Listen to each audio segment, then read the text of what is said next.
Many of the aspiring marine biologists, or even early career marine biologists, or even late career marine biologists, or mid-career marine biologists like myself, we all love the ocean. That's what we do. We get inspired by being on the ocean, by doing field work, by getting in the water, getting wet, whether it be in a sub, whether you don't want to get wet in sub, but whether it be getting wet by a dive or on the water in a smaller boat in the ocean. We love the ocean. We love what we see. Every trip is different, and it's always inspiring to see. In fact, a lot of us, when we were growing up, got inspired by the Jacques Cousteaus and the David Attenboroughs and the Shark Weeks and the National Geographics and all the different documentary type shows where we actually saw and got inspired, be like, you know what, that's what I want to do when I grow up.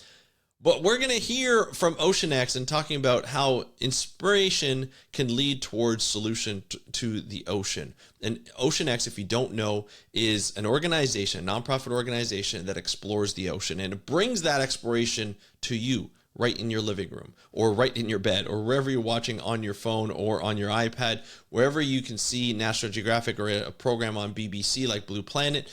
This is OceanX bringing you the stuff that they see each and every day. And I have Vincent Pieribone, who is the co-CEO and Chief Science Officer on OceanX, to be able to talk to you about what the message that OceanX wants to do in the future. They've been really looking forward to bringing you, the very best of media that they can provide on OceanX. Some of my good friends, Dr. Nathan Robinson and Melissa Marquez, have been on the shows on OceanX and been able to show what that boat can do, also what they can do from the boat, and be able to get all that information to you, not only for science, but for governments, but to you. So we're going to talk about a little behind the scenes of OceanX, how it got started, and where it's going in terms of bringing you not only the wonderful things about the ocean, but the solutions so that we can protect the ocean. And it's not all doom and gloom. There's a lot of optimism to look forward to in the future. So let's start the show.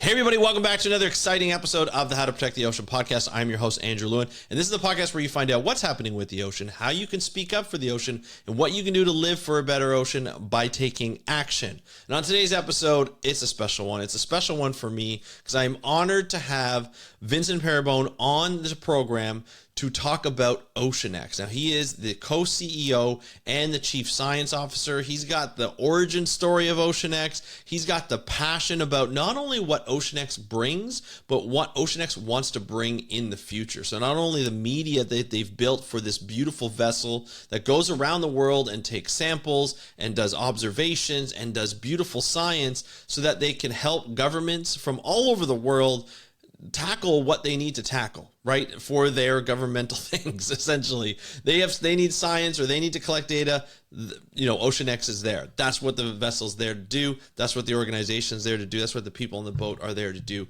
and they do amazing work. Plus, they have a whole media side of it where they bring the information to you right to your tablet, your phone, your TV, in your living room, in your home, on the bus, on the train, wherever you're watching it from. You can get all this information on National Geographic, BBC, their YouTube channel. It's just everywhere, and it's great to be able to be inspired by that, because we've all been inspired by something that, like what OceanX is doing in the past, right?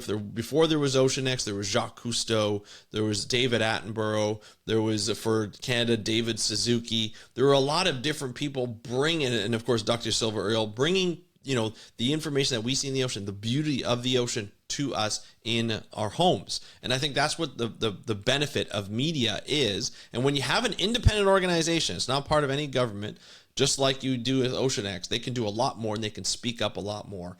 And they do, and it's really great. But they're not only just speaking up and waving the finger at governments or anything like that. What they're looking for is they're working to partner with people, with organizations, with governments to find solutions so that they can talk about solutions to you. They can bring the solutions to you and say, hey, you know what? There's hope for the ocean. It's not all doom and gloom. We're going to be able to get through a lot of this stuff, but we got to start looking at building businesses, for-profit, non-profit. We're going to have to look at there's opportunity to make money in this so that people people can actually profit off of saving the ocean, off of saving the planet. And these are big, big ideas and small ideas that will benefit the ocean, that will benefit this planet, that will benefit you and I. And I think that's what I love about the message that OceanX is going to bring in the future. And I'm looking forward to it. It's going to be a lot of fun, bringing you a little bit of behind the scenes and sort of the strategy that OceanX is doing through Vincent Pieribone. I appreciate him giving his time to be able to talk to us. He came to us from Cape Verde. That's awesome. I think it's amazing. I'm looking forward to this interview. I hope you are too. So here's the interview with Vincent Pieribone, CEO and Chief Science Officer of OceanX. Enjoy, and I will talk to you after. Hey, Vincent, welcome to the How to Protect the Ocean podcast. Are you ready to talk about OceanX? I am, Andrew. Excited. Right on. Good to see you, sir. It's good to see you. I am super excited for this because OceanX has been on like my top 5 lists of people I wanted to interview and organizations I want to get to know more of. So I really appreciate you reaching out to be on the podcast. This is a true honor for me. We're going to get into OceanX, just sort of like the origin story, the purpose of OceanX, what you guys do, some of the cool projects that you've done in the past, and maybe some that you can tease for the future. We're going to get into all of that. But first, Vincent, why don't you just kind of let us know who you are and what you do? I will. First of all, I just would like to say it's great to be here. I think what you do is terrific. Protecting the ocean is OceanX. So that's a good segue into the concept of OceanX. So OceanX, the quick origin story is that Ray Dalio and Mark Dalio, Ray being the father, Mark being the son, began diving together when Ray was a bit older in life. And Ray was sort of inspired when he was young by Cousteau, but didn't think, much about the ocean until later in life when he started diving with his sons. And, he became aware that the ocean, first of all, it's magnificent, but that the world was not appreciating it as much, and that there was a lot of troubles in the ocean, that there's a lot of problems with the ocean. And I think Ray just had one of those moments that Ray has where he decided, let's try something here. Let's see if something happens. And this ship, Aleutian, the original vessel that we had, came on the market, and Ray, being a very spontaneous guy, just said, let's buy it. And he's not a yacht guy. Right. So he's got small boats, but he's not like, I'll buy a yacht. So this thing came online, and it was a research vessel. He's like, okay, it's available. So without much thought, he bought it, I think. I don't want to say that, but he didn't. He bought it. He said, let's see if this works. And then he got together with a lot of interesting people at Woods Hole and learned about it. And his model was basically, I'm going to take this out, and we're going to use it, and we're going to invite scientists to come on board. And so I met him very early on at the beginning of this because he did a few expeditions. And then I was at the time a scientist, a neuroscientist, and we were very interested in these glowing proteins that we use in the ocean. And so I had done some expeditions looking for these things. And we had this really good exhibition at the Museum of Natural History. And in it, we had all this beautiful glowing things and bioluminescence and everything like that. So I was kind of working with the Museum of Natural History. And then Ray Dalio made a donation to the museum and said, here's some money, and put out a request amongst your scientists if they want to come and do this kind of ocean work on the ship. So I got a call from my friends. I was kind of an adjunct there at the museum, and they said, we've done these expeditions. You want to go work with this guy? I didn't know who he was or anything. I said, sure. So we put a application in, got the grant, and worked for about 6-8 months building equipment, all this kind of cool stuff. Went to the Solomon Islands with Ray on the boat. Spent about 2.5 weeks there doing magnificent work in this beautiful place, science, samples, everything. And then the last day or two, Ray showed up on the boat, wanted to see what was going on because he kept hearing all these good things about it. So he came, and I met him, and we spent an evening together, like a dinner. He brought me up back on the boat. We were all staying on shore in Honey Airy. And I came back on the boat. Anyways, ate dinner with him, met him, just was like amazed by him as a person. In all fairness, I really didn't know much about him. And I thought, it's just another finance guy, And, but he has this very, very interesting way of thinking. He's written a lot about it. He's got a very principled, very organized thought process. And I came away thinking, this is a guy who's basically a scientist. The way he evaluates things and his logic. If you read the books, it's a lot about rational thought, which seemed to me, I said, it sounds like you're talking like scientist here, And I think he has an affinity for the sciences. I really think in another life, he would have been a great scientist as well. Anyway, so he he and I began like a friendship that lasted several years, where he would invite me out on the boat on some expeditions and some other things to see how things were going, and we sort of became friends over the next couple of years. And then at one point he just said, hey, do you want to join, this organization? At the time it was called Alucia Productions. And I said, I got a job. I'm a professor, I'm a full-time neuroscience professor. And what do I know about the ocean? And he said, well, you've got a head on you for science, so why don't you come and join? So I joined the program around 2017 full-time as an employee, but I met him back in 2013. And he said, "Oh, you're in charge of the whole thing." And I was like, "Okay, that's shocking." So I was still a professor, remain a professor today. But he said, "Come on and let's do this thing." And then immediately he said, "Let's buy a new boat. We need a bigger boat." So that became the sort of vision. And what he said to me was, and what I learned on the boat was that he really felt that science was needed. The science of the ocean needed a visual component to it. It needed a way to translate it. And I remember him saying, like, there's a lot of science papers published about the world, and yet the world doesn't listen, right? It's true. So, and I remember thinking to myself that year there was something like 11,000 papers published on climate. And why are we still, the science, I'll say this and probably nobody will want to hear it, but the science around climate is pretty settled. Right, we know what's going on, and a lot of ocean themes. Unfortunately, the science of human-inflicted problems is settled. Now, oceanography is not settled, but what we're doing to the ocean is settled. We shouldn't. We're overfishing. We're polluting. Plastic. But you know it. The list, right? Yep. So doing more science on the impact of that is important, but solutions are the most important thing at this point, and getting the word out and letting people know that this is not going well, and we have to change. So OceanX was really built to, first and foremost, to celebrate the ocean, to make sure that, the old quote, you don't protect what you don't love, and you got to make them love it. And Cousteau made us love it. Ray, my generation, we just loved 100%. The way he visualized in this. So this was kind of like, let's do a Cousteau moment in a modern, updated version of Cousteau, right? Yeah. So let's show the world. Let's make the world fall in love with the ocean, and then protection will follow. And so that was it. And then the idea was doing great science. And Ray, the first time I met with him, he gave me this Venn diagram, and the Venn diagram was great science and great media. And in the middle was only, and what was happening was we were doing great science, but it wasn't visually compelling. And then the visually compelling work didn't always have the best science involved. So my job was to find that middle ground, find the stuff that was exciting, scientifically valid, and was helping the world, was helping show stories. So for the first few years of OceanX, we just really built up a following. First, we created the company. We built this amazing vessel. We had COVID, blah, blah, blah. But then we started doing expeditions, and the vessel has been focused really on just exciting the world. But in the background, all the science that we were doing always had, and the messaging we always had, was about conservation of the ocean and stewardship. But of late, we've begun to sort of pivot our messaging, and that's actually quite new.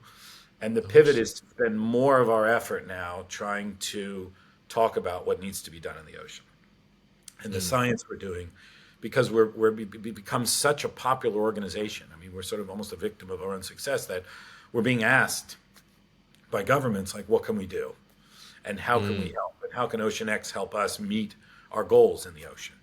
So we have begun to rethink a bit our mission, because we have built this unique position for ourselves, this platform, right? By really showing the beauty of science, the beauty of the ocean, we're in a position to help make change. So our sort of pivot is around making change, around talking more about the things that we need to do. So we don't want to be, the Debbie Downer, right? Because the ocean, I could sit here all night and talk to you about the terrible things that we do to the ocean. Yeah. And honestly, and that you see, like, when you're out on the expeditions too, right? You do. You see it, and it's evident, but there is a reversal. We can reverse all this, So our thing is like, let's just get everybody excited about it, because the first step is that, and then we have to have the solutions, right?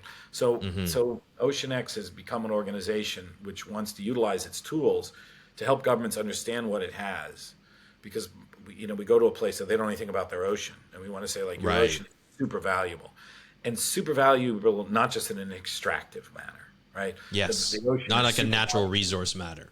it's not like just a place to start digging stuff out of. You got oil, you got this, you got, fish, right? We need to like chill on that in a way, right? Valuable, but it needs to be, the word sustainability is just overused and it sounds like a bad word these days. First we were just stop everything, and then we said, oh, let's do it sustainably, but sustainably has become this thing. But the point really is that we're now at the stage where we really need to find alternatives. We need to find alternative value in the ocean, right? So they need to start thinking, everybody needs to start thinking about the value of the genetic diversity in the ocean, about the value it provides in terms of food stability and all these things that it does. And how's the modern view of the ocean? What is the modern view? There's tourism in the ocean, right? There's coastal resilience against these changing hurricanes that we have. We got another one heading up the Gulf right now, right? Very scary. Slashed through Florida. There's another one heading there. The Gulf water is like an incubator for these terrible things. Yeah. So coastal resilience is all about not taking away those mangroves and not taking away those seagrass beds and exactly the seagrass beds and the bearing of the carbon, and the whole thing is there in a nutshell. So we really take on as our mission the enlivening of these stories and the enlivening of the ocean. And we have all of the creature feature stuff. We have all the cool animals. You just can't get in a submarine or go down to the bottom of the ocean without something amazing dropping in your lap. So like the job, it just does itself, right? So we're out there doing one thing and something else happens. And the series that we just finished with National Geographic and BBC and Jim Cameron is that story of half the things that are in that show are not what we went out to film,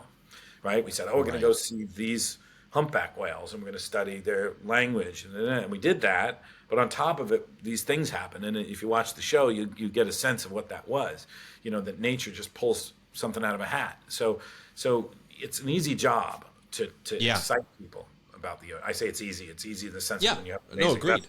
Right. Yeah. But the ocean never ceases to amaze any of us, even old people like us. So OceanX is really this unique. We realize that still even to this day, there isn't an organization that's really dedicated to almost be the PR for the ocean. Mm-hmm. And at the same time, a convener of people, of partnerships, of bringing people together to understand that these solutions are out there. We can solve these problems we have in the ocean. We can have our cake and eat it. It's not that we have to stop. We just have to understand it better, and we have to understand how to treasure it for what it really is. And I just think that all these astronauts, that go into space and look down on the Earth, they're just like, and that Captain Kirk, when he went into space, William Shatner, and just said, like, I've been looking the wrong direction, Yeah. Space is beautiful, but the ocean and the planet is just an incubator. Some say it's like this little, thing that keeps us alive as we're moving through the deadness of the space around us. And the excitement is right here under our feet. And 100%. I think this generation, I'm so excited of this younger generation. There's just a whole lot of criticism, but they're our best clients. They're the ones that feel it in their heart, and they're the ones that like will go out in life and do things. Everything they do, they'll try to bring this love of nature and this, this discipline and this what they need is a kind of a respect and a thought that has to enter their mind. My generation, it didn't enter your mind to take care of the world, planet. They have that. That's a brilliant, that's going to save the earth, honestly. So I think our generation gave them the tools to understand it. So anyways, it's an exciting endeavor, traveling the world and doing that. It never ceases to be anything but a thrill. I pinch myself. Today I was out with a contingent of people and they said, you must have the greatest job in the world. And I was like, I'm sorry to say, but I do. I don't know how it happened in my life. I don't know what I did right that this landed in my lap, but it is truly, it's truly a pleasure and an honor, and it's an honor to bring it to the world. So, Well, I'm sure, through the things that happen in the world, you set yourself up to be there for that opportunity, and that's how it all came to be. So I'm sure that you did something, not realizing it, but it ended up being in a good way. Even just being a good conversationalist, with Ray. So that's always. Ray, I have to say that. It was Ray appreciated the ability to interpret science as a scientist and not speak always like a scientist, but rather at my stage in life.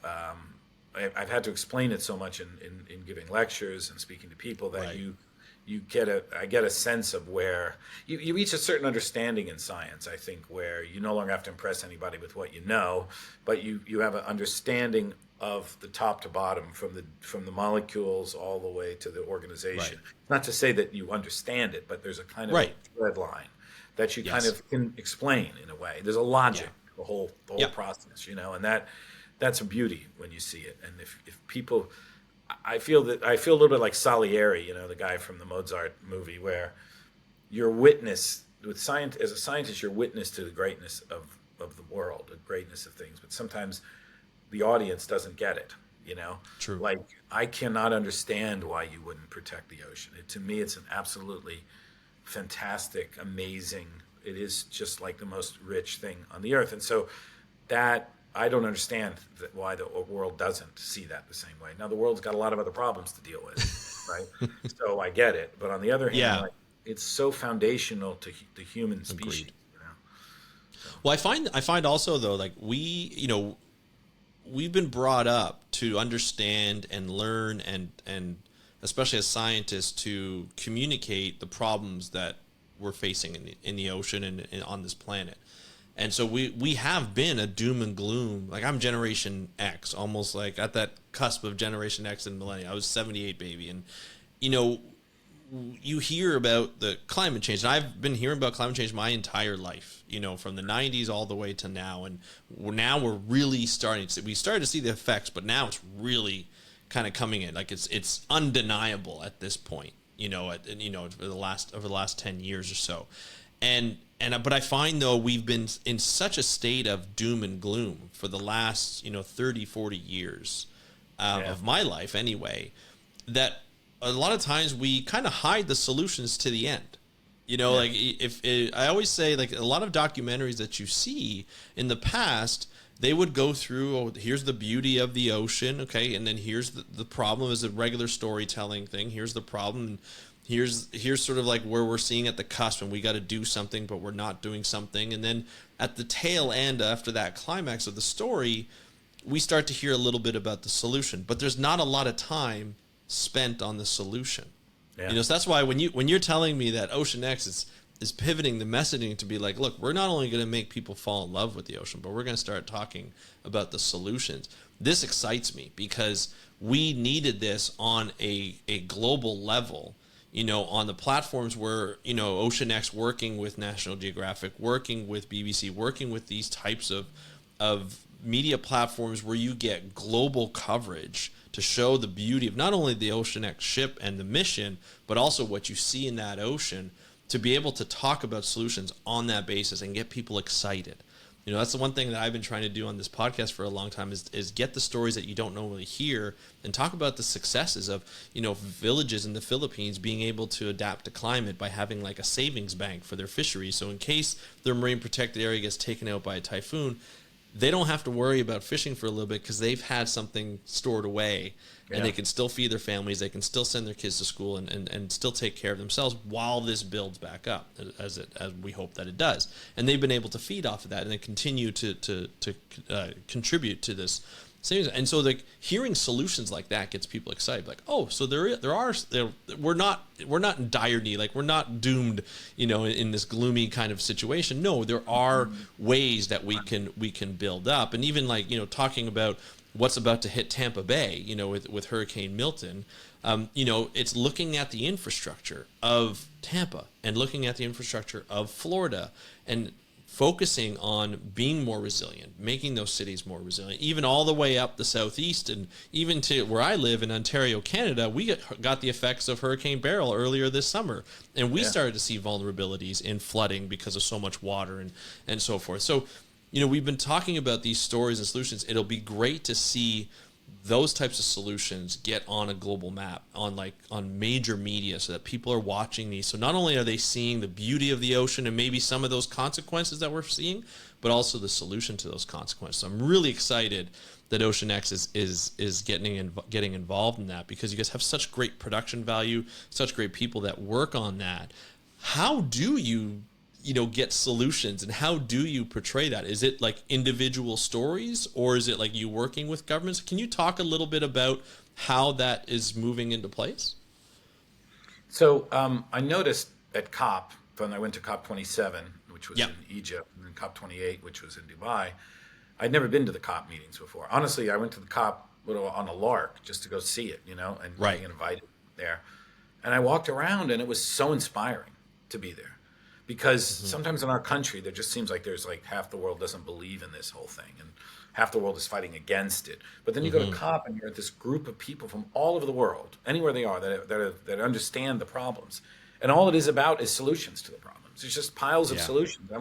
Every booth I went to, I was like, oh, you've got hydrogen. Oh, you've got farming. Oh, you've got seaweed. Oh, oh, it's everywhere. It isn't some bespoke thing. It's become a mainstream, due to the movement, the climate movement, and the thought around it. The fact that what we're asking, though, at the end of the day, to me, and this was an epiphany for me, is that I think that the development of oil and development of petroleum, I tell everyone this, it's probably the greatest thing that the human species has ever done.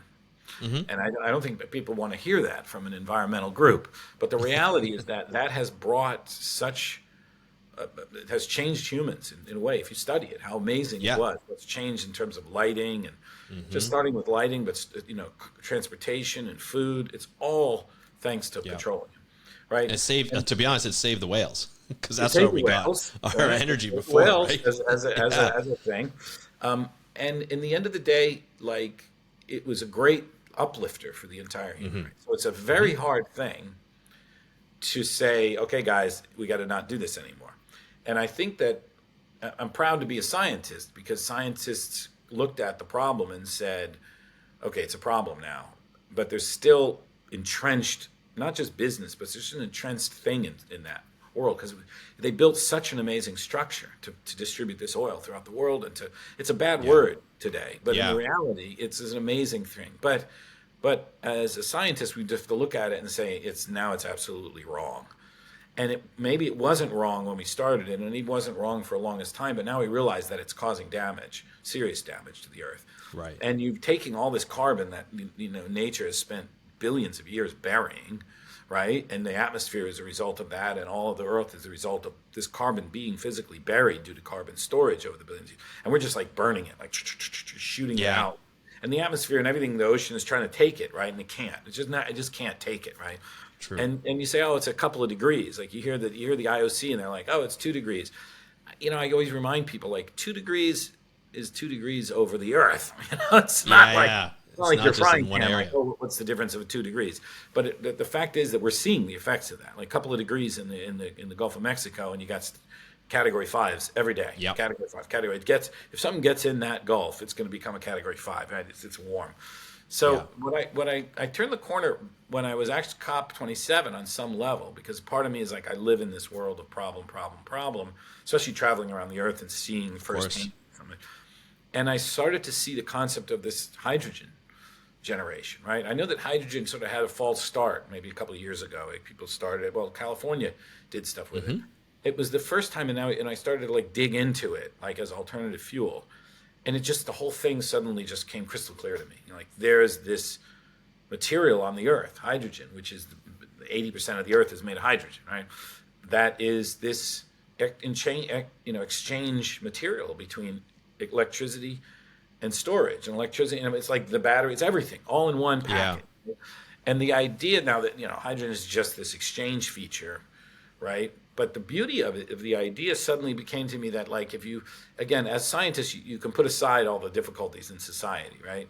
In other words, not the difficulties, it's society accepting things and changing. Yeah. You can just look at it purely academically and say, like, this is clearly the way to go. Like, there's no doubt about it, right? There's other fuels that can be in the mix, but all the different ways to create this, it's like, I always say it's like the ATP, from biology. ATP is all this energy that you eat and the food ends up in your body and ends up as ATP, right? And the ATP is currency exchange. So hydrogen's like going to be the exchange, right? We're going to make it all different ways, whether it's solar or wind or geothermal, or we drill it out of the earth, which was another moment that was an epiphany for me.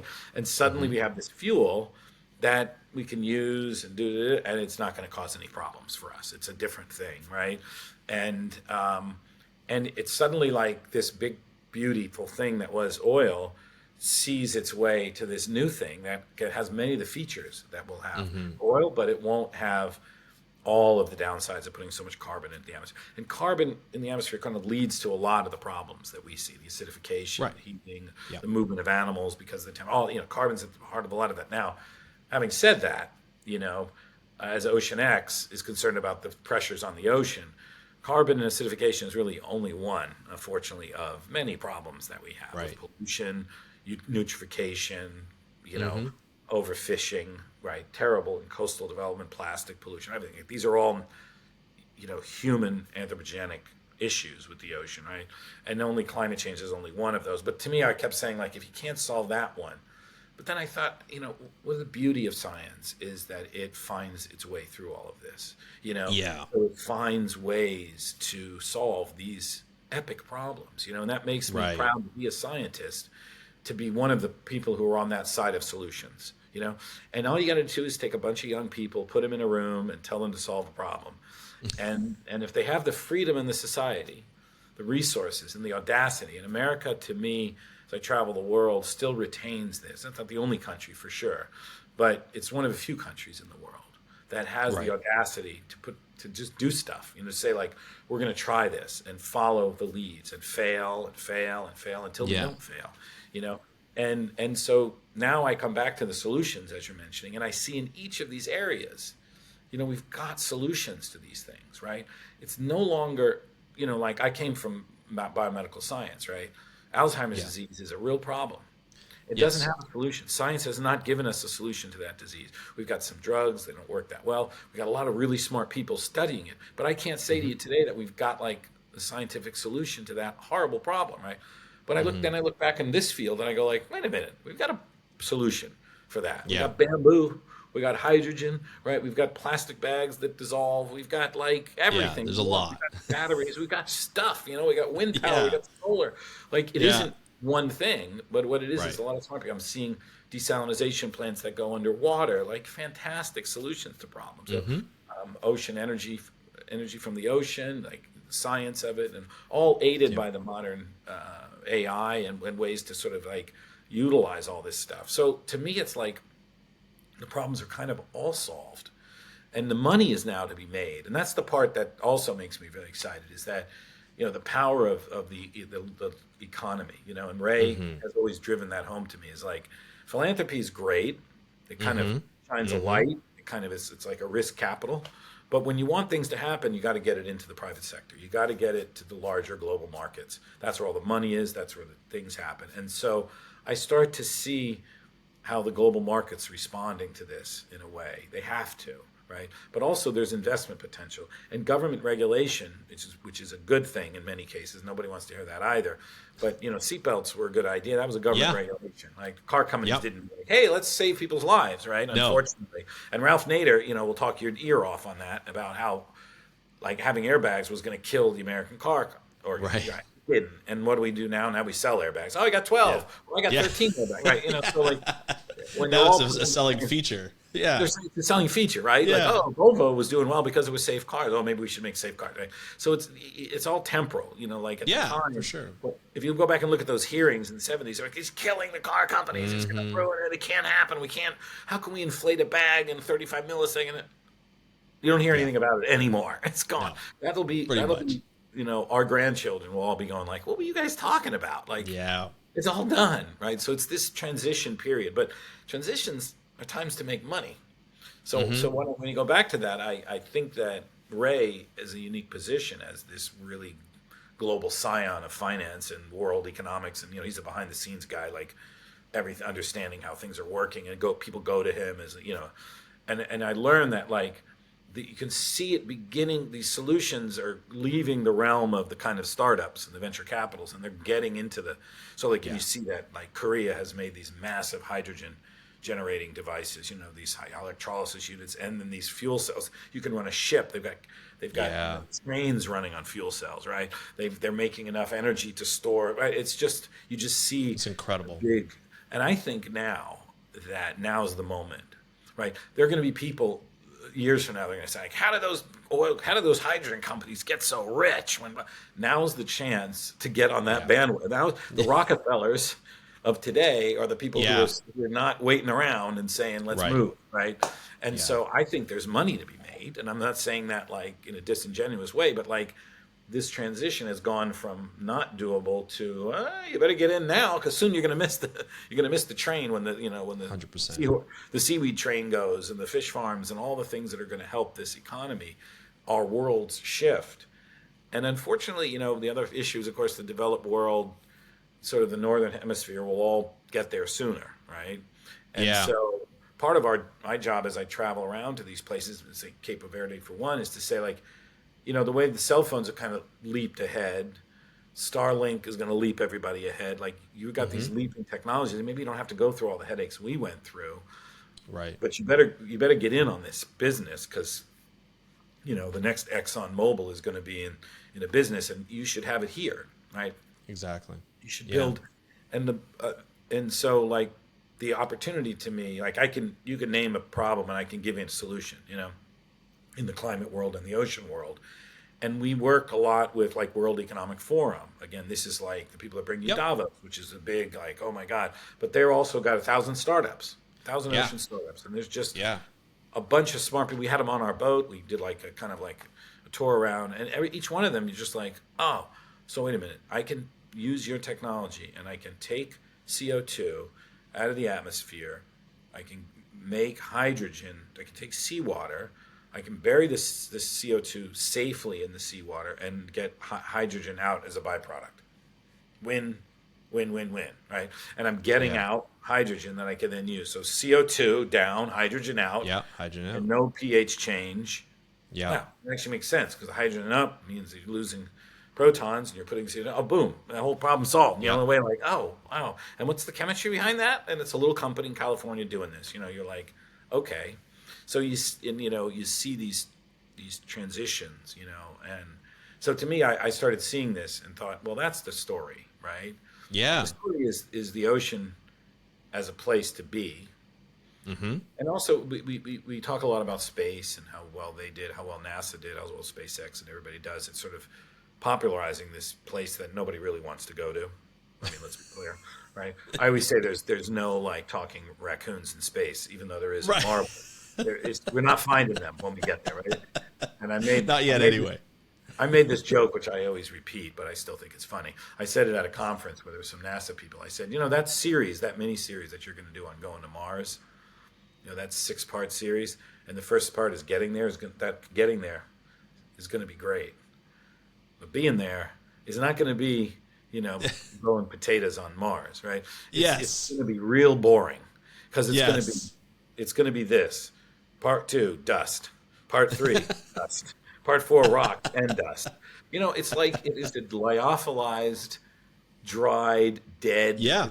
worst nightmare of a place to go, right? It's not going to be So easy. Elon Musk may want to go there. Good for him. Him and his sperm. He sent his sperm. Yes. He sent his sperm out. So him and his sperm can go there. But I'm telling you that I get in a submarine. I go right off the coast here. I'll go down in a submarine and I'll see creatures that scare the hell out of me, right? Yeah. And they're amazing and they're magical. They're amazing. They're floating through time, right? So I don't need to go into space to see that. In fact, I know that I'm not going to see it, right?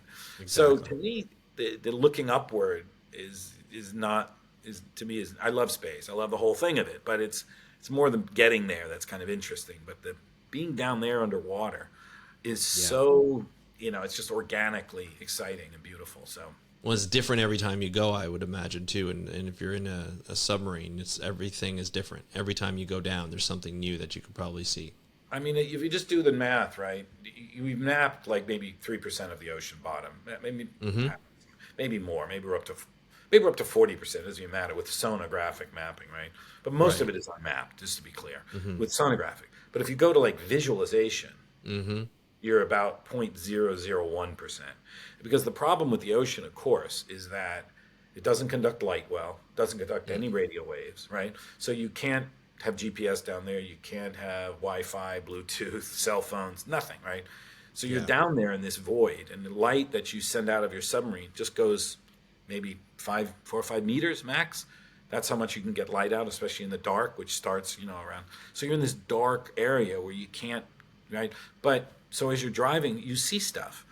and you think, oh, I was on a 2 hour dive and I saw 3 strange creatures. That's not a lot. Yeah. Well, do the math on that. You only saw. It's not like you went to the Grand Canyon and you looked out, because the Grand Canyon, you look out, you're seeing miles and miles of everything. But underwater, you're seeing 5 meters for 8 hours. So you do the math on the volume you actually witnessed. It's tiny, and yet in that you saw 3 creatures, and the other ones are scared of your lights or your sound. So the place is just livid with life, So we're all playing. OceanX plays a lot with how to sneak up on them. Like I told everybody when we were building the boat, we're building it with a lot of oil company people who build boats. So I was saying, look, the goal of this boat is to sneak up on stuff. It's like to sneak up and witness it, and not make noise. And they were all like, "What? We're drilling, and we're, no, we're not drilling. No hydraulics. No, let's get these quiet, low light." Red lights, like it's sort of like nightclub mood, because you got to move in on them so that they pay attention, So that was okay. I get it. So we made very quiet ROVs, and we made quiet. We put new motors on the subs recently, very quiet, so they don't scare stuff. And then they start to come out. They're shy, and they come out and they see you. Well, you walk around the woods, you don't see a lot of animals. They all run for cover, and they do it even more in the sea. Normally, if something's bright and making noise, I don't want to be anywhere near it. Right? That's a sign of I'm going to get eaten.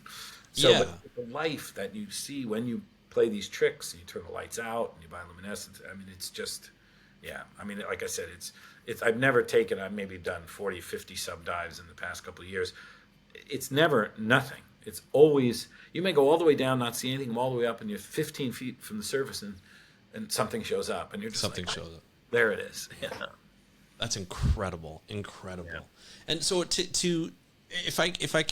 if I'm getting this in terms of the solutions and the stories being told on the ship and on like what OceanX does, are you trying to bring the solution makers, inspire them on the boat and in the ocean, and start to bring them together to have those conversations? So not only do we get collaboration like you would see in the science world, but you're starting to get exchange of ideas and start to get that inspiration. Like, look, you could go down in a submarine, or you can do a dive, or you could, look out on the ocean and be out in the middle of the Pacific Ocean and be like, this is amazing. Like you can never get, and I'll tell you this, I've been on ships before. There is no better place to see a sunset than on a ship. When there's just the horizon ahead of you, and you see that sunset. I mean, I still think that my favorite sunset, which it didn't really set, was in the Beaufort Sea up in the Arctic in Canada, where it was still light, and you just see the sun go over the horizon for it felt like a minute, and then pop back up. Yeah, and then you never get sunsets like that, unless you're on a ship. So I totally buy into the inspiration that people feel. Now, with the media aspect of OceanX, will this be filmed? These exchange of ideas and sort of seeing these solution makers, if we want to call them that, being inspired and having those discussions, and will those be on the programs, the Blue Planet or something similar? Is that what we're looking at? Is that what we're looking at going? So it's still at the heart of the organization is discovery and exploration, and I spent a lot of time thinking about exploration as a concept, and exploration as a concept, I think is super valuable in and of itself. But, as we try to solve problems, our ship also is uniquely positioned to help collect the data necessary to solve problems. And I can't overlook that. It's built as a discovery machine. I call it like exploration science is what we tried to maximize. We tried to say, when we put this thing in the water, what's the maximum possibility over the limited time we have in a particular location to film, to collect DNA, to do as much possible viewing. So we built a ship that can pull up at a location. We could put 2 submarines in the water, put an ROV down, do a CTD cast, put a helicopter in the air to do megafauna surveys, and put a team out of scuba divers out on a boat. Everything at once. And we've done this. So the boat gets on site and just everybody goes. It's like a Bond boat, literally. It's like the morning meeting. The night meeting is like you're 8 o'clock, you're 8:05, you're 8:10, and the RV drops, and everybody's got and it's like it becomes like a machine. A scientist first figure out what's going on here. We can't do this. No. And when we're planning expeditions, I have to say to everybody they're like, oh, well, all we're going to do is this today. I was like, okay, you just plan for that. And then I'm over here, oh, we'll plan for that too, you know. And they get there and they're like, what's going on? We're doing this. I'm like, just you do that. We're doing this. We got a helicopter going up. Yeah. You know, we're looking for whales, you know, at the same time, right? So I built it as this discovery machine. That was the overriding, because on the Lucia, the previous vessel, we had to use a lot of the same points to access. You know, we had to launch and recover ROVs and subs all from the same place. So we have separate launch and recovery systems for the helicopters, everything, obviously, right? So we can do everything simultaneously. So it is a discovery machine, and still in my heart, and I think Ray and Mark and both of us agree that discovery still is the heart of the organization, because we have to because we can't even tell people what's out there if we don't know. Like, we just don't even know. Like, I make discoveries on that boat, scientifically valid discoveries. Sometimes they come back to you. We discovered an algae in the Red Sea, right? And I think an algae in the deep. And this algae, you know, it becomes an anomaly. Like, why is algae so deep? Algae, by definition, needs light. So it turns out that zooxanthellae, which are the type of algae that live in coral and make them brown and do photosynthesis, they also can eat. You know, they're one of the few creatures on the earth that can eat and do photosynthesis, right? So like plants that also eat, right? So these creatures live in the deep, and instead of doing photosynthesis, because they don't have any chlorophyll left in them, is they just eat food, and they secrete, but they still live symbiotically with the corals in the deep, it seems like. So how are they doing that? Why are they doing that? Why do you need a symbiotic algae in your tissues if you're not doing photosynthesis? Well, we don't know. We think they're digesting food and then secreting a kind of like glycerol or like easier products for the coral to absorb and live off of. So the coral still provides a home, but maybe they become more of a parasite than a symbiotic relationship. But still, the relationship exists. And I thought, oh, that's cool, interesting, esoteric. And then fast forward, I'm applying for DARPA funding to use these algae in a deep sea device that will create power with an algae that can live at that depth and can digest food and secrete glycerol onto an electrode surface that turns glycerol directly into electricity. So there are bioelectrode arrays that you can build. So now suddenly you have a discovery that at the time seemed cool and interesting but not relevant, into building into a product that will be able to produce 10 watts of power sitting in any environment with no sun and no water movement, almost nothing, to power sensor arrays, for example. You can put these everywhere, and they're non-destructive. They don't have batteries in them, right? So that's the concept for this. I mean, we're working on it in the lab right now. But discovery still opens the door to businesses and industries and ideas that you didn't have. So discovery still is at the heart of what we do. But like I said, we realized that with our prominent visual position as a vessel and what we built, the prominent image of OceanX, and countries are inviting us to come and say, we want you to discover in our waters. And then at the same time, they start asking, like, well, what kind of studies should we do to help protect our waters? Like, what could be done, you know, to help protect the fisheries, to evaluate our fisheries, like, and how do we find carbon credits in the ocean? We don't know how to do that. So can we help them with that? Can we help them find seagrass beds, right? Because seagrass beds, as you know, are great carbon stores, and they want to destroy them or don't care about them, but they're really valuable to storing carbon. So you can protect those and biodiversity too. And biodiversity. I mean, they're like the coral reefs, and they're one of the few plants that lives in the ocean, and they do a magnificent job, and everybody loves it. So there's companies that are looking for these things. We're looking for them. So what we tried to do now is try to bring together both with the technology we have on board the vessel to help countries who, honestly, the vessel is the best oceanographic vessel in the world without exception. So even the U.S. and France, we're very proud to say that we built the thing, and thanks to Ray Dalio, and thanks to it is an amazing, like I said, because it can do so much at once, But so any country we go into, we're the best they've ever seen, and we need to help them with that. That we have to turn that into a valuable. That's the goal of the nonprofit, is to go in and help society and help. And in this case, discovery is important, but helping them make the transition to an economy that will think more about the ocean and protect the ocean and view the long-term investment and value the ocean the way it should be. So how can we help them do that? And at the same time, where they're trying to develop as a country, where the country is trying to grow to be a more developed country. So how can we help them do that at the same time? Because they seem to inherently understand the idea that that this exploitive extraction from their waters is not good. Right. And also, in some cases, it's become difficult. When they're extracting so much fish, and if it's a place that lives on fish, there are many of these Southeast Asian countries for sure eat fish, right? And they're losing it, right? And it's more of an issue, not just a financial issue, but a country that can't feed its populace. Some countries in the Southeast Asia get 40% of their protein from fish, and the fish are going away. First of all, they're leaving the waters, but also they've been overfished dramatically, right? So they can't do that, and they think like, well, they need more fish for the economy, and on the other hand, the more fish they take, the less they have. I mean, it's a terrible thing, but we say maybe we can find a way to reduce the take, or take in certain areas, protect other areas, and there are examples of places in the U.S. have done it, other countries have done it, where they protected fisheries, and the fisheries can, rebound and get to a kind of a stable level of production where they're not showing a decline. And if you look at values, for example, of effort put in, amount of fishing boats versus fish, you normally used to see this: the more fishing boats, the more fish. Now you just see that starting to plateau, and you're piling more fishing boats, and you're not getting any fish out because you fish that limit. The cod fisheries in the North Atlantic were our wake-up call as a world, but especially the Atlantic hemisphere, that we can't just do that. We've been hunting those animals for 1,000 years, and now we just can't do. They're gone, right? They're gone. So we can use a lot of our bad experience, and I think for example, we spent a lot of time in the Florida Keys, and I grew up in Florida, and Florida has done a terrible job, and I'm saying it here, at protecting its natural resources.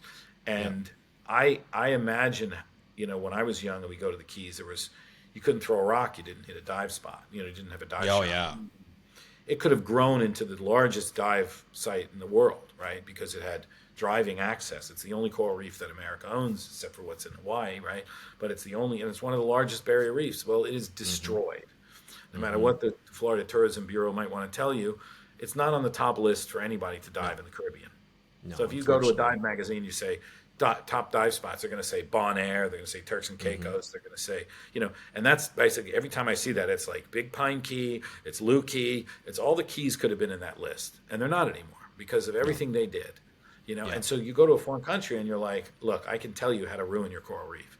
You overfish it, which we did in Florida, right? Put anchors down all you want in Florida. We stopped doing that recently, right?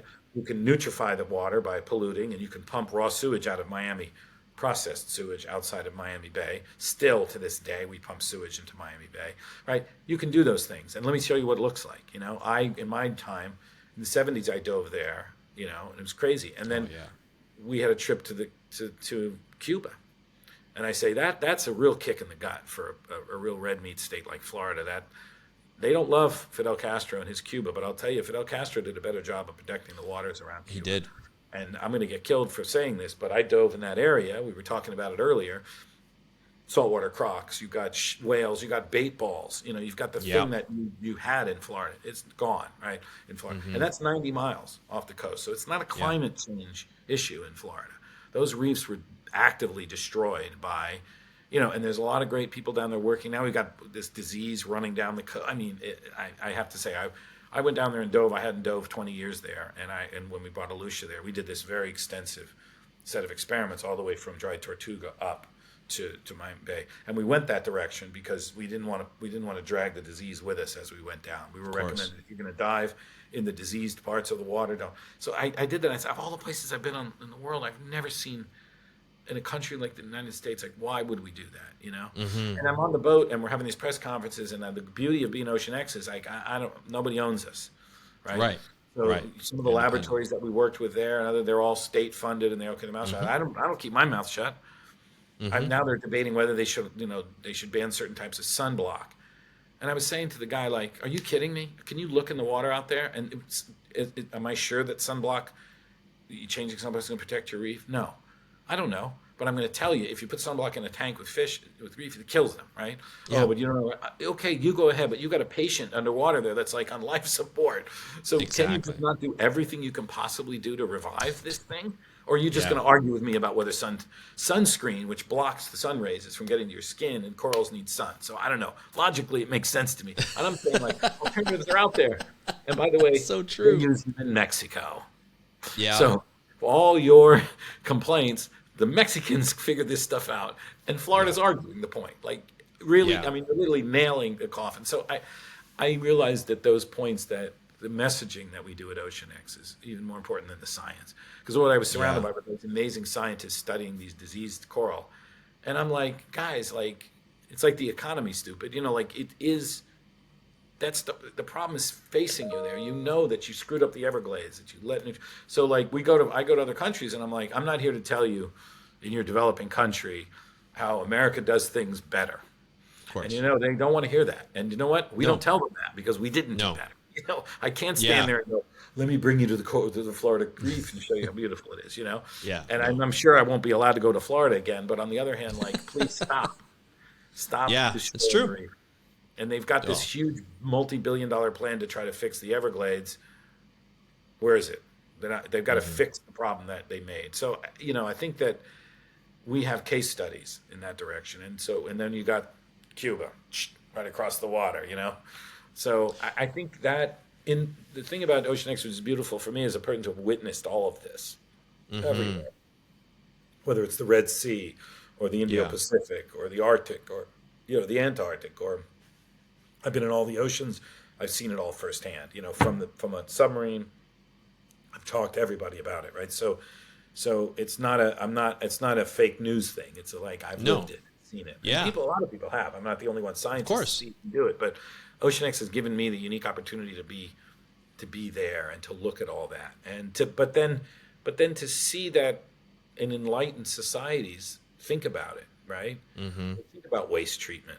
You know, the Florida Keys had septic systems on the Keys. I mean, what were you thinking? These are islands made of, you know, coral, sandstone. Very sensitive to change. Yeah. Yeah, and you're going to put, you know, E. coli down there, and you think it's not going to get out into of course, it nutrified the whole area, right?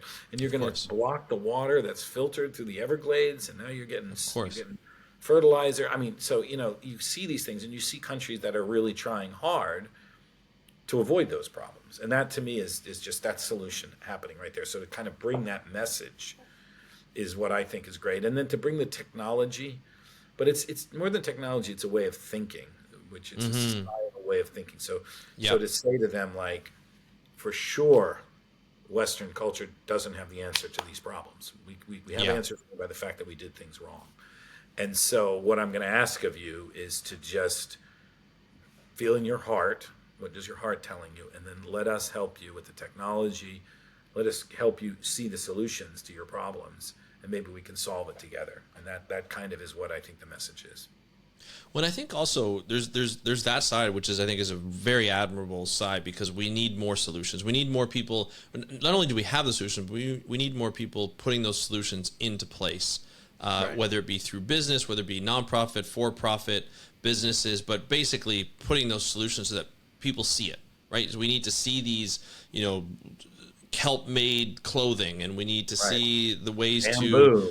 Bamboo and no more single-use plastic, but the alternatives to that, not just so that we regulate, which we still need to do, regulate and ban some of those materials, but also offer those alternatives so it's not difficult to find, right? And be able to go out and find it, which is great. But I think the other side, which is a huge side too, is to educate and inspire the people who are watching this message. There are people out there who want to know more about the ocean. There are people who are out there who don't want to just know about the doom and gloom, but they crave those solutions so that they can be like, okay, we're actually on the right track here. There's actually ways to do it.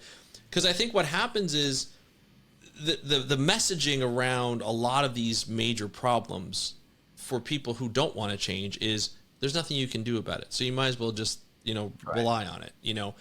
And if people see that there are solutions, then they can start to put pressure on the people who are avoiding those solutions or avoiding putting those solutions into play or putting up barricades to those solutions to say, hey, you know what, maybe you shouldn't be in those positions of power anymore. And if it's something that's elected, maybe you shouldn't be elected into those positions of power. And maybe we should put people who want more solutions to be put in place, who want to address the problems into place. I feel like there's a definite benefit to that type of messaging that OceanX will be putting out, for people to see and just be like, hey, you know what? Like, no, I'm on side of these putting these solutions into it. You know what I mean? Yeah, and I blame a little bit Hollywood recently because there's a sort of dystopic Hollywood messaging around the future. You know, they've just kind of given up on it, right? And I know that it's easier to write those kind of shows than it is to write. Yeah. But I want to think like they're thinking either we're going to have to go back to Little House on the Prairie, we're going to have to give up all of our tech and everything's going to go bad. Because what we're telling you is that you got to give up all this amazing stuff. And that's the dystopic part where you're going to end up chasing zombies or whatever on horseback. You know, like, no, like we don't, the choice isn't that we're going to pollute the world and it's going to be hard. I mean, the Blade Runner, right? The raining and oh my God, like it's never sunny out, you know, like it doesn't have to, it can happen. It doesn't have to happen. In fact, we can have both. It's the cake and eating it part that I love to tell the story of, like, just because I'm saying oil's a bad thing doesn't mean I want us to go back to before oil. No. In fact, that's past it. It's moved past it. It's almost like saying, well, should we just go back to killing whales again? Like, it's ludicrous. The fact is, and the beauty of all this is the human spirit and the generational. I'm older, but I get to just live in this world of optimism. It's not optimism as much as I see it differently. Like I was saying before, I see it as like this is the time of opportunity because the human species ain't going anywhere, and we're not going back. Nobody's going to accept that. Okay, we're going to go horse and carriage now. No, we're not going to accept that because if you're going to offer horse and carriage or a hydrogen vehicle, I'm taking the hydrogen vehicle, right? I mean, I'm doing it, right? For sure. And so I think that the thing is like it's the real chance to make money. It's the chance to build the new world, and money is a good incentive in a way. The nonprofit space is absolutely essential, like I said, but that letting people know that there's a future and it's going to be a happy future, and we're going to like it just as much. You know, we're going to get over the fact that the car doesn't make the same noise it does when you can put it in there, right? But it doesn't make the same noise. Like you're going to get over that. I mean, I love Bruce Springsteen, but the generation of cars of that that muscle car concept, it'll change somehow. There'll be a new concept that comes out of it, but we will find that place, and it's okay. We'll be okay. We'll get there. It'll be great. The world will be even greater, and life will come back. I mean, I think the planet renewed will surprise people, COVID surprised people. All of a sudden deers are running around the streets. Like, imagine when we really let the coral reefs come back and the rainforests come back. I mean, that's a future I would love to see. I was fortunate enough to go to some of these places before some of them are damaged, and there's still some of them that are there. Earth will rebuild itself, but it needs time. It needs us to leave it alone, But that will happen. So the future isn't doom and gloom. It's instead opportunity for the new world, to build the new world. Like, you don't get that opportunity often, Like if you can now build energy systems to compete with ExxonMobil, you're doing good, right? If you can now, let's say that you can make energy, you've got a windmill and you can make energy and you can make hydrogen and you can sell it to your neighbor. You've just beat ExxonMobil, right? Everybody doing this in its own little way, because you can't drill in your backyard and find oil and refine it and sell it. That's in the domain of large companies that take it to places where it is and move it to places where it isn't and refine it. It's a very elaborate process. But now imagine that you have a windmill and you make enough power to make enough hydrogen or electricity to give to your neighbor, or to make enough for yourself, or to power a few cars, or if you've got a dam in a city, you can make enough to drive all the cars in the city, right? Oh, suddenly it's a different playing field for energy. Now suddenly energy becomes open to everybody. And if you're in North Africa right now, you should be sitting around going, we have the sun, and they need energy north up in Europe. So let's make the hydrogen, let's put it in pipes, and let's send it up there. And they're going to be making green energy up there, and they don't have to get it from places that are not as pleasant and are have had that fuel for so long they don't remember how to govern properly because the fuel is just they're so rich with it. So in some places, not all places that have of course. but now this changes the balance, right? And it Mm-hmm. allows you to think more, wow, creative ways to do things, So I think it's a time of opportunity and a time of excitement. I think it could be amongst young people. But the messaging, like you said, like we really can't continue pounding away on the dystopic Right. future. It makes for great movies. And I Yeah. don't, I don't tell Hollywood to do their business, but the fact is, like, that isn't the solution. Like, That's not the future. it's not the future. It's We not the should, future we want. yeah, young people are going to be optimistic. Like, I have young children. I have 13 and 15-year-old, and I try to tell them, like, don't worry about that. It's your chance to grab this thing now. And Yeah. what's out there with all with computer technology and AI and like hydrogen, all these different things are building this new world that you're going to take and Yeah. own. And it's just going to work better, In the end, it's going to take years before everybody can make the change to these things. But so what? It took years to get where we are. It takes time. It's nothing, right? What we're talking about takes time, and it takes people to be inspired, to be optimistic. And I think what OceanX is, the line that OceanX is on and the direction that OceanX is taking, I think is a great way to start this off, to get more people inspired, to get people looking for solutions, look around, and then continuing on and being part of that solution, I think is the future. Like you said, there's opportunity, there's money to be made, and it doesn't have to come at the cost of the environment and of the planet and of the ocean. I think that is probably the perfect way to even sum up what we need to do in our planet and what OceanX is helping to do for our planet with the ship that's going around the world and exploring around the world. So I love that aspect. I'll tell you and your listeners, send us your solution, your ocean. Oh, yeah. And what we'll do is, if we find time or find place or find a location, we'll highlight that concept. We'll be your free advertising, because we're looking at having people come on board that do these things. We're already doing that, bringing them on board and saying, showcase what you're doing. Let's put it down there. Let's visit it. Let's visit the fish farm, seaweed farm, and talk about solutions rather than. And we have a brilliant way. We have these brilliant filmmakers and storytellers in our court. And by the way, they're all gung-ho on the idea because they see it themselves. So we're all gung-ho. We're all this optimistic group there. They just want us to help. So when I talk to the group about, okay, we're going to make this pivot, everybody's like, yes, because we see it. We're not doing it. I mean, the OceanX never been doom and gloom. We've always been like the optimism around the ocean and how beautiful it is. And that's worked. And that's gotten an audience that's like totally enthralled by it. But then we also want to say, like, okay, you love the animals. What can you do to protect them? Is think about, you go out and make some money and start a company that's going to be, but go with that new sensibility that this generation is going to have more than any that can solve that problem. And 100%. I love this. And build it and have fun at it, right? I think that's fantastic. I look forward to seeing this messaging coming out. I think it's going to be something that it's necessary. We need it. We need more of this solution. I think it's filling that need. And people don't want to be, they don't want to be pointed fingers at. And I don't think, and as a scientist, I don't see a reason to do that. Like, we're all in this ship together, and like just taking sides, it doesn't work. I used to do AIDS activism when I was younger, around AIDS when it was such an issue. And we learned early on that what we call disease pitting wasn't going to work. Like saying, oh, cancer needs to get more money. We're all in this boat together of health, and we're all in this boat of the ocean together. And science and technology and social responsible behavior will all lift everybody up. And there's no finger pointing, there's anybody who's making an effort to make this work better is going to be part of the party. You know what I mean? Anybody who signs up for a better world. So to me, it's just the time to get in on it right now. Get in on the fun, get in on the excitement. And OceanX is just sort of about, if you love the ocean and you don't want to think about climate, you just want to see how beautiful it is, it's a home for that. If you want to see that you don't need to do anything, you just want to see that the world is going to be better, that's what we'll bring to people, because that's what the world is. It's a beautiful place, and keeping it that way through hope and thought and work is what we're all about. So to me, that's what you'll find when you come here.